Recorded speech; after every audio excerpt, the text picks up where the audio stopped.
Bom dia, Fábio. Bom dia a todos os ouvintes da Acústica. Sempre um prazer estar aqui com vocês. Perguntei para o doutor Renan o seguinte: mais homens ou mais mulheres com infecção urinária? E aí, doutor? Mais mulheres. Mais mulheres. A gente tem algumas questões por idade, né? Então a gente se refere a picos, né? Então, no bebê, no recém-nascido, até mais ou menos 2, 3, 4 anos, a prevalência maior de infecção urinária são nos bebês masculinos, tá? Isso se refere principalmente a defeitos congênitos, né? Então, Sim. os meninos nascem com problemas no canal da uretra, né? No início da próstata, vamos dizer assim, que é chamada uma doença da válvula da uretra posterior. Então, tu tem uma obstrução urinária no bebê e isso acaba acumulando urina, trazendo infecção urinária, tá? Entendi. Depois já começa mais nas meninas, nas pré-adolescentes, e isso acaba corroborando também com as meninas adolescentes e adultas já no início de relação sexual, tá? Então a gente tem um primeiro, vamos dizer, o grande pico, né? A grande diferença nas mulheres ali em torno entre 15 e 20 anos, tá? E depois tem mais um pico de infecção urinária que são nas mulheres pós-menopausa, tá? Aí pela queda do hormônio feminino, Sim. né, diminui a proteção. Então as mulheres pós-menopausa também têm uma facilidade muito grande de ter infecção urinária. Mais no verão, mais no inverno, esse tipo de coisa? Mais no verão, porque tem uma grande relação com a falta de líquido, né? Então quanto mais calor, quanto mais tu sua, quanto mais tu transpira, quanto mais tu usa roupas que abafam, né, ou mais umidade, né, isso facilita para as bactérias se alojarem ali no trato urinário. E quando a gente fala trato urinário, né, Fábio, a gente está falando em todo ele, né? Então a uretra, a bexiga e também pode acontecer nos rins, né, que aí é a chamada apielonefrite. Sintoma que pode, tanto na mulher no homem, é mais ou menos igual? É muito semelhante, né? A gente tem os sintomas principais, né, em termos médicos, que a gente chama de disúria, né, que seria a ardência ao urinar, polaciúria, que seria ir várias vezes ao banheiro em pouca quantidade, né? E também algumas, como se fosse uma hesitação, né? Tu precisa ir no banheiro, chega, não sai um pouquinho, quando o né? cérebro comanda, quando o cérebro começa a dar o sinal, tem que ir no banheiro, tem que ir no banheiro, tem que ir no banheiro, meu amigo, é melhor tu ir e não fazer nada. Mas é impressionante como o organismo funciona, né?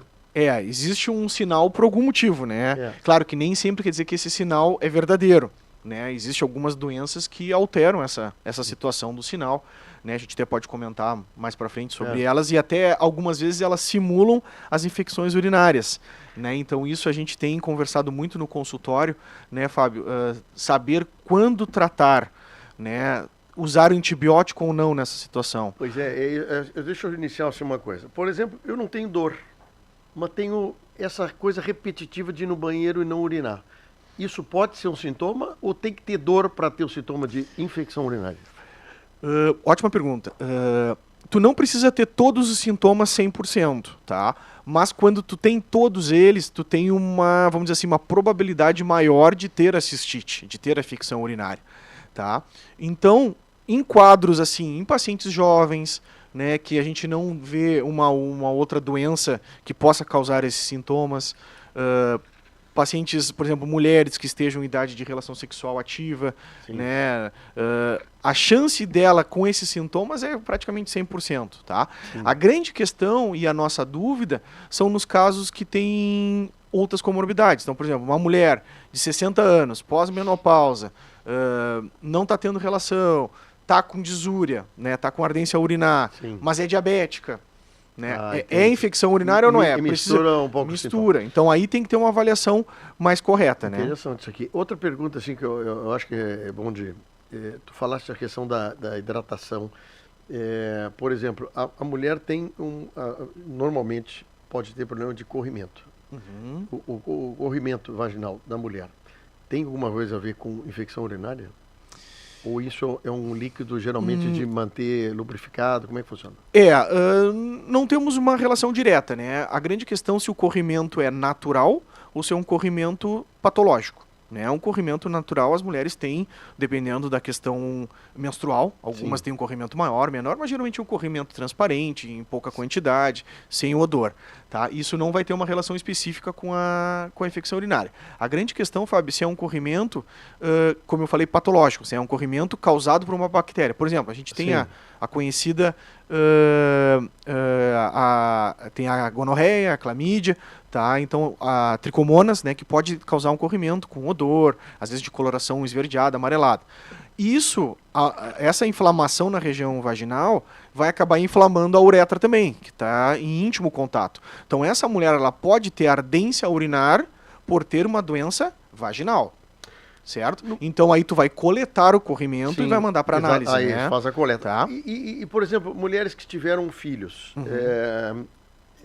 obviamente houve um desenvolvimento de um processo todo ali dentro, tem chance de ter mais infecção urinária ou não? A gestação, sim. A gestação, ela Estou falando depois de gestação ou durante a gestação? Durante a gestação existe uma susceptibilidade maior pela questão hormonal, né? A mulher, ela precisa diminuir as suas defesas na gestação para poder que nasça algum ser vivo novo, né? Que as suas defesas não ataquem o ser vivo novo, né?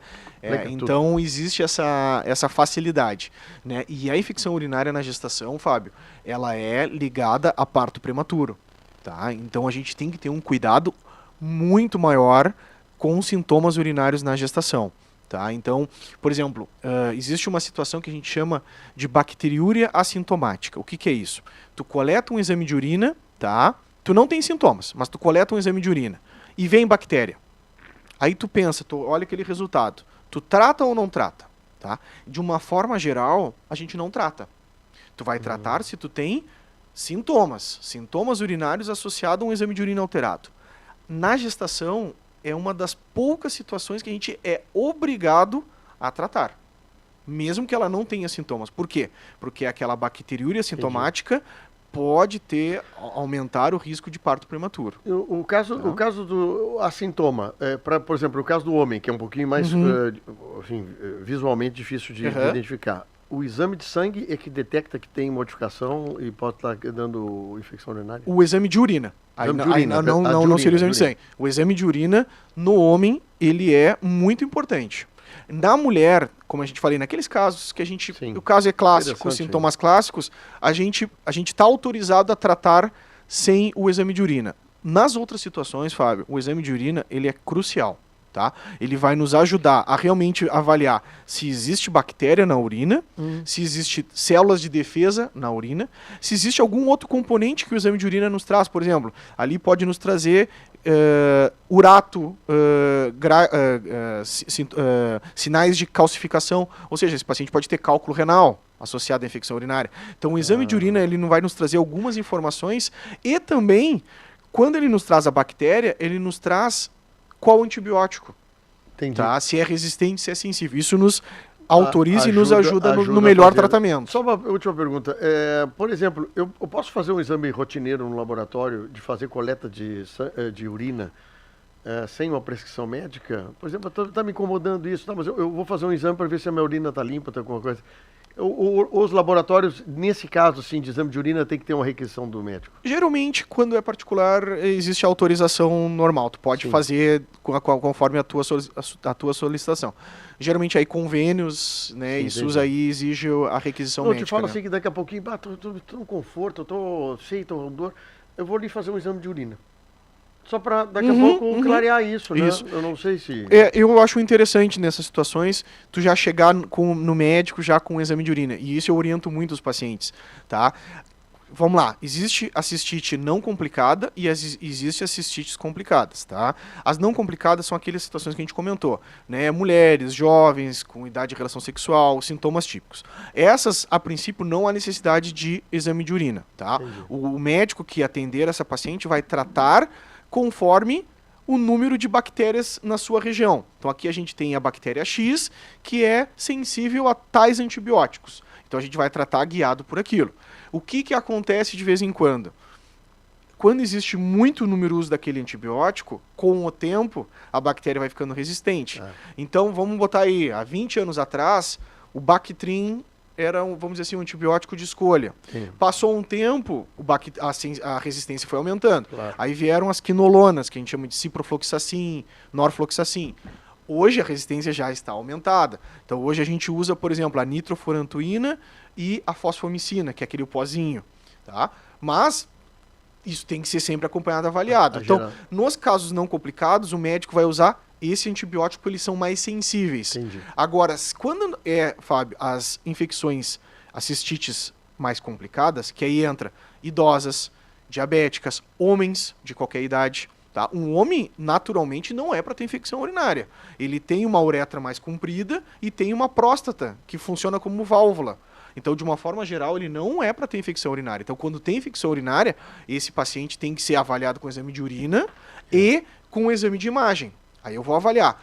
Ele tem próstata crescida? Ele está retendo urina e por isso está tendo infecção urinária? Ele tem cálculo renal? Então, aí é o caso que a gente vai investigar melhor. Tchê, é uma aula aqui, conversando com o Dr. Renan Lemos aqui, que bate um papo, ele que tem essa especialização em urologia. Muito obrigado, meu amigo. Olha, show de bola, viu? Fábio, fica sempre à disposição para trazer mais esclarecimentos aos nossos ouvintes. É uma aula que eu tenho aqui cada vez, e eu tento com isso fazer com que os nossos ouvintes também recebam esse mesmo conteúdo brilhante que o Dr. Renan nos traz aqui. Obrigado, meu amigo.